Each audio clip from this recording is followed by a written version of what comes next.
He's loitering near a federal zone. No ID, no address, no service record, the officer said coldly. The old man didn't resist. His face was hollow and worn, one prosthetic leg stiff, boots untied. He stooped to pick up his faded patrol cap, dusted it off, and said quietly, "I'm not asking for anything, just honoring what's still left of me." Then the courtroom doors opened. A man in full military uniform stepped in, his voice steady and low. "This man isn't who you think he is. Who is this old man, and why would someone from the military come here for him? In person?" Raymond Walker sat quietly on a low concrete ledge near the federal building's side entrance. His coat, a faded olive green military issue, hung loose on his thin frame. One leg, artificial from the knee down, stuck out stiffly as he leaned forward to tie his worn boot with slow, careful fingers. His hat, a sun-bleached patrol cap, rested slightly askew, like a memory someone left in a drawer too long. He moved with purpose, not aimlessness, collecting plastic bottles into a canvas bag, pausing only to nod politely when a child looked his way. He rarely spoke, but his silence wasn't empty. It carried weight. Raymond had become part of the landscape familiar, but overlooked. Some locals recognized him. A few offered coffee or sandwiches. Most passed by without a glance. He slept near the library when it didn't rain, or under the bus shelter when it did. No fixed address, no VA benefits, no ID. Officially, he didn't exist. The system had misfiled him, then forgotten him altogether. But those who looked closely noticed something unusual the way he stood still, like he was waiting for something or someone. Not lost, not begging, just there, in quiet defiance of being erased. A college volunteer once stopped and asked, cautiously, "Were you in the service?" Sir Raymond had nodded faintly. "A long time ago." Then, almost as if to himself, he added, "Most of my brothers didn't make it back. I did. That's the story." He never talked about medals, but an old scar just under his collar hinted at fire. Shrapnel. Something buried deep. Some say he once served in a covert unit, special operations, but no records exist. No photos. Only that patch on his coat, barely visible now, shaped like a silver eagle mid-dive. He chose silence, maybe to protect others, maybe because no one listened anymore. It happened quietly. Raymond stood too close to the restricted side entrance of the federal complex. According to the posted signs, a security officer asked him to leave. He didn't argue, he only said, "I'm not asking for anything, just waiting for the morning light." But he had no ID, no address, no listed emergency contact. They called the city police. "He's loitering. No documentation. Could be a threat," the officer said flatly. He didn't resist as they cuffed him. Before stepping into the cruiser, he bent down and gently picked up his cap. He dusted it off and said nothing. Inside the precinct, Colonel Eric Monroe paused mid-step as he caught sight of the man in the holding cell. At first, he thought his mind was playing tricks, but then he saw the patch barely visible on the tattered coat, an eagle in a downward dive. He stepped forward. "Sergeant." "Raymond Walker." Walker didn't respond immediately. He just stared, expression unreadable. Then, quietly, almost like testing a memory, left shoulder, took a piece of mortar. "You bled for 3 minutes before passing out." Monroe froze. "You dragged me out. Everyone else was down. You survived. That's what matters," Walker said, as if it meant little. But Monroe knew better. The man in front of him had saved his life and disappeared. Clara Jensen had handled plenty of difficult cases, but this one gnawed at her. She'd agreed to take Raymond's case pro bono, more out of instinct than logic. Something about the way he sat still, proud, and forgotten bothered her. She requested his military and medical records from the VA. The response came back, "No file found." She dug deeper. Social Security, nothing. service discharge missing, disability status unlisted. It wasn't a clerical error. It was a clean wipe. She stared at the empty digital report and whispered to herself, someone didn't just forget him, they erased him. And the question that followed chilled her. Who had the power to do that and why? It was an intern at the local news station who stumbled across the footage, grainy, archived, almost forgotten. A military awards ceremony from over 20 years ago. A name was mentioned once, Sergeant First Class Raymond J. Walker, but the man receiving the medal wasn't facing the camera, and he never accepted it. According to the record, he declined all public honors. No press, no family notice. His reason, operational security. My team's safety comes first. The medal, the Distinguished Service Cross, was one of the highest possible. When Clara showed the clip to Monroe, his jaw tightened. They tried to give him a stage. He asked for silence. Online forums started picking it up. A Reddit thread titled "The Vanishing Hero" began trending. In a quiet moment outside the precinct, Monroe sat across from Clara. You know why this matters to me? He asked. She waited. 14 years ago, my wife went into premature labor at a forward operating base. We had no blood units. The only match was a soldier from another unit who volunteered, no questions asked. He looked toward the cell window, voice low. It was Raymond Walker. He saved my son's life. I never even knew his name until today. Clara looked stunned.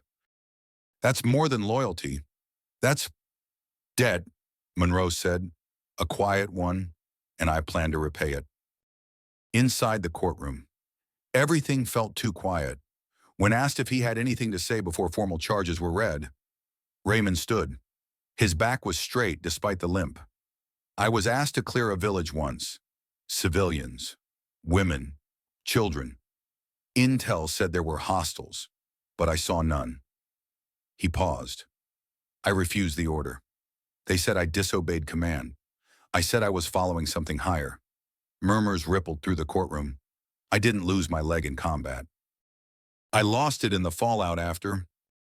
From across the aisle, Police Chief Roland Mitchell leaned forward, his voice full of disdain.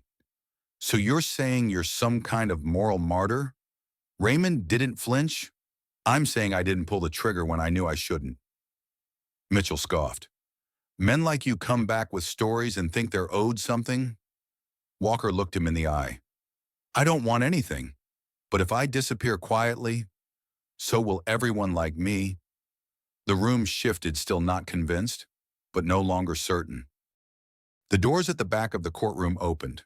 General Alexander Graves entered in full uniform, silver stars glinting under the overhead lights. Every officer in the room stood instinctively.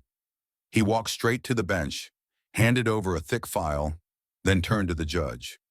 Sergeant Raymond Walker was part of Bravo 7, a classified unit operating beyond standard protocol. His actions saved lives, mine included. Gasps broke out. He was erased not for dishonor, but because someone wanted to bury their own guilt. Now, the silence wasn't confusion. It was shame. General Graves faced the courtroom, his voice calm but cutting. There was a cover-up. Raymond Walker's refusal to carry out an unlawful order led to an internal inquiry that never saw daylight. Those who tried to protect him were reassigned. Those who didn't were promoted.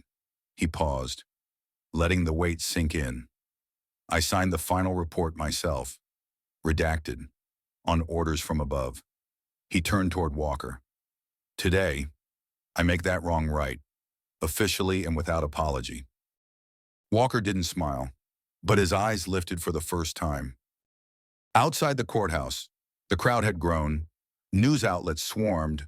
Protest signs rose. Heroes deserve better. Justice for Walker. He saved us. Who saved him?